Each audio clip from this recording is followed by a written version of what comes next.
I'd like to start with a poem by Richard Brautigan. I have copies. I'll give it out a bit later. I like to think, and the sooner the better, of a cybernetic meadow where mammals and computers live together in mutually programming harmony, like pure water touching clear sky. I like to think, right now please, of a cybernetic forest filled with pines and electronics, where deer stroll peacefully past computers as if they were flowers with spinning blossoms. I like to think, it has to be, of a cybernetic ecology where we are free of our labors and joined back to nature, returned to our mammal brothers and sisters, and all watched over by machines of loving grace. I leave it to you to decide whether Brautigan, West Coast hippie countercultural poet of the 1960s, was being ironical in this work or not. But the genesis of the idea for my talk today came to me during a typical day at the office. My department's coordinator of facilities and technology, with whom I work very closely, walked into my office in the middle of just another afternoon, and he asked me, "Are you interested in some free books for your iPad?" Now, I have to state for the record that this fellow, who I'll call Bob, his name is Bob, Bob is our department's resident intellectual property thief. He and I have regular discussions and friendly arguments and fights about things like copyright and licensing and fair use and all that, because as those of you who know me and my work, you know that I'm a bit preoccupied by and concerned with the possibility that if the mechanical movable type printing press brought about the very practice and legal concept of authorship and ownership of intellectual property, our digital media culture might very well be taking it back. So I asked Bob what he was talking about, and he pulled out of his pocket a jump drive, just like this one that I always wear around my neck. Of course, all jump drives are the same size, but they are not all created equal. Bob's jump drive was, in terms of storage capacity, a rather small one. It held only 8 gigabytes worth of storage. I asked him what he had on it. How many books were we talking about exactly? He said he had 20,000 books. Let that sink in for a minute. 20,000 books on an 8 gigabyte jump drive. Not to show off, but the jump drive that I'm wearing around my neck is a 64 gigabyte jump drive.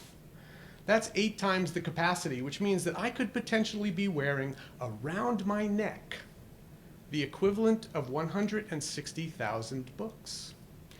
And of course, it is now possible to purchase a 256 gigabyte jump drive. They're still a little pricey, but that would hold the equivalent of 640,000 books, an entire and quite substantial library around your neck, in your pocket, in your bag.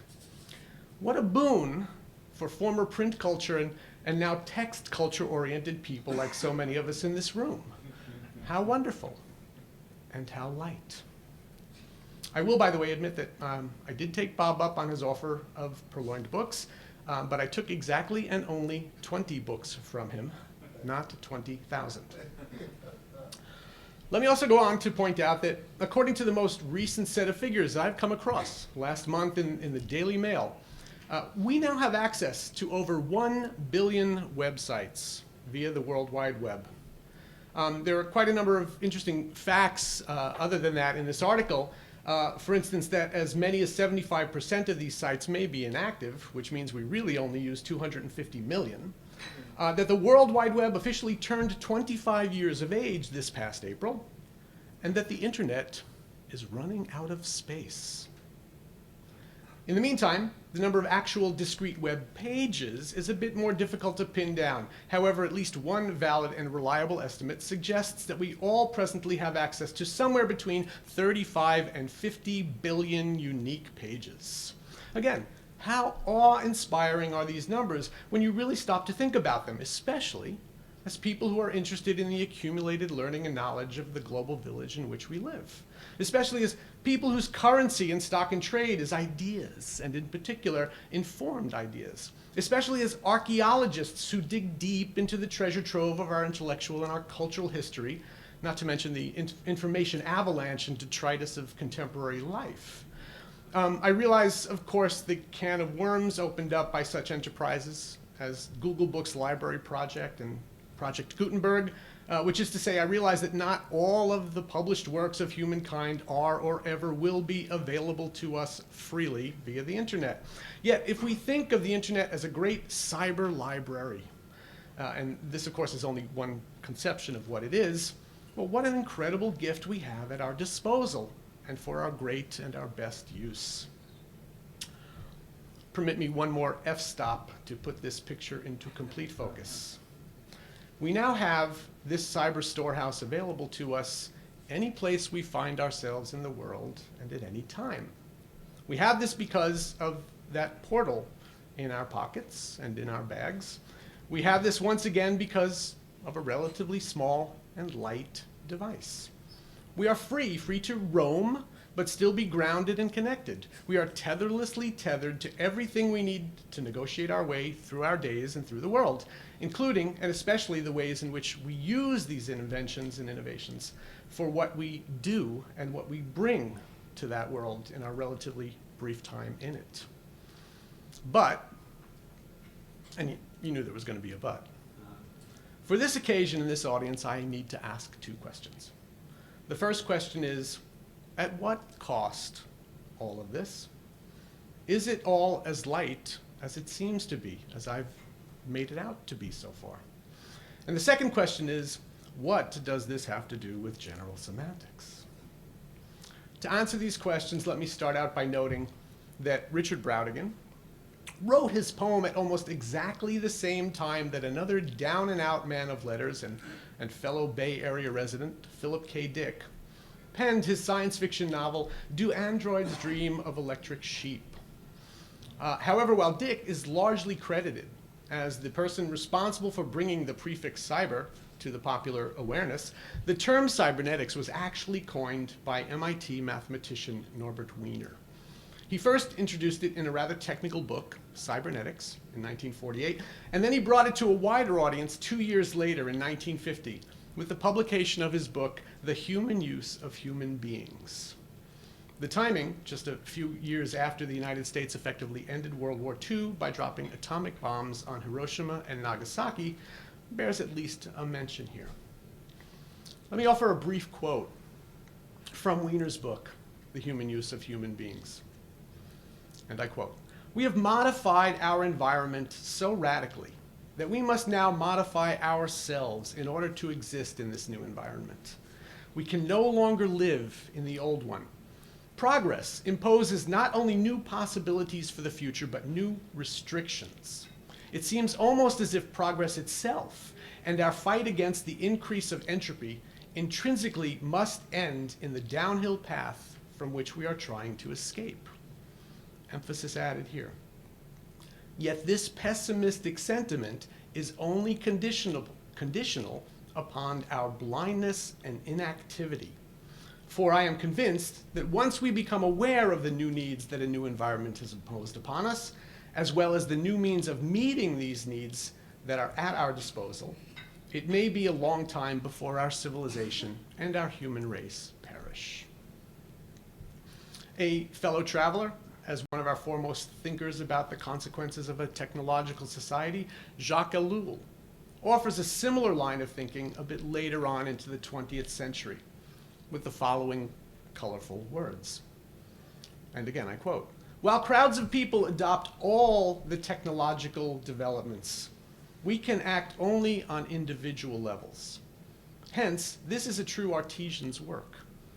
Nonetheless, I am fully convinced that my slow labor involving small numbers of people is actually a point of departure for an internal change in society. To use big words, confronted with the technological phenomenon and the new milieu we live in, we must have mutants." not the mutants of science fiction, the technological human being with a robot's brain, but quite the opposite. And again, emphasis added here. To be a mutant, a person needs to become someone who can use the technologies and at the same time not be used by, assimilated by, or subordinated to them. This implies a development of the intellect and a development of consciousness, which can come about only for individuals, but it is the only development possible, end quote. And so my point would be this. With the second technological innovation of the Industrial Revolution, the mechanical, movable type printing press, and the first invention, of course, is the mechanical clock in the 13th century, with the invention of the printing press, human communication changed forever.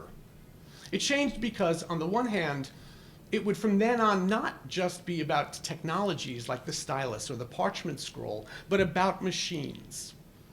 And on the other hand, it changed because so much of human communication would forevermore be about industrial and thus commercial forces. This is what we are faced with in our present moment. As I see it, late capitalism is hyper-capitalism with no sign of abatement. Quite the contrary. The maelstrom, the vortex, keeps getting stronger and more intense, as though we are on our way off the scale toward a category 6. As a result, with respect to the culture industry, that is the media and mass media industries, the ways in which our culture, and especially the culture of our young people, communicates are more and more driven by industrial forces of which people are not fully cognizant nor aware. This is in our devices themselves. A smartphone is one of the first significant status symbols in the life of a teenager in the United States. They must have an iPhone. But it's more than just the device. It is the ways in which Apple seeks to make its customers consumers of all things Apple, and the company's partners, and bind them to its product line for the long run as repeat and lifelong customers. The recent release of the new iPhone 6 was notable for all of the media hoopla that always results from the company's announcements and the bringing to the market of their products. But what was hidden in this is the fact that great numbers of the people who waited on lines outside of Apple stores in major cities were paid to do so by Apple's partners in the app development business, and by other concerns with a vested interest in the tech industry and in Apple's success within that industry. All of this, of course, speaks to what Daniel Boorstin termed a great pseudo-event. In addition, this invisible persuasion and control is also in how we use these devices and that which we use them for. In what part of civilized society has it gradually become acceptable for you to be looking at and doing things with your screen in the middle of a meeting, or while someone like me is up here giving a presentation? I wrote in my speech, no one is doing that right now, right? But of course, someone is. No names, Lance. Sure, we've always lost interest and become bored. We've always fidgeted. We've always leafed through the symposium's program or started thumbing through a book we just purchased outside of the book table for my students. But Clay Shirky, teacher and celebrant of all things new media and social media and their development, recently wrote an article in which he explained why he has suddenly begun to ask his students to put away their laptops and their iPhones and their iPads during class. To quote Shirky, who in this quote draws upon Jonathan Haidt's metaphorical distinction between the elephant, the emotions, and the rider, the intellect, and I quote, "Regarding teaching as a shared struggle changes the nature of the classroom. It is not me demanding that they focus. It's me and them working together to help defend their precious focus against outside distractions. I have a classroom full of riders and elephants, but I'm trying to teach the riders. And while I do, who is whispering to the elephants? Facebook, WeChat, Twitter, Instagram, Weibo, Snapchat, Tumblr, Pinterest, the list goes on, abetted by the designers of the Mac, iOS, Windows, and Android. In the classroom, it's me against a brilliant and well-funded army, including, sharper than a serpent's tooth, many of my former students. These designers and engineers have every incentive to capture as much of my students' attention as they possibly can without regard for any commitment those students may have to me or to themselves about keeping on task." End quote.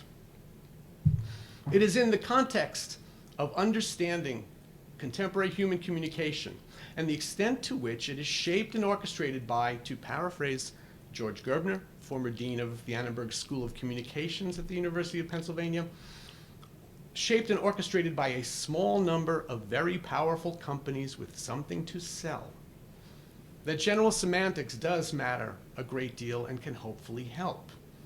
If the general project of general semantics is one of human engineering, in the face of what Wiener castigated as our human use of human beings, then the role of general semantics is ideally to stop or at least slow down this train on which human beings use other human beings as customers in an industry of communication and culture, without thought to the consequences of that which they do.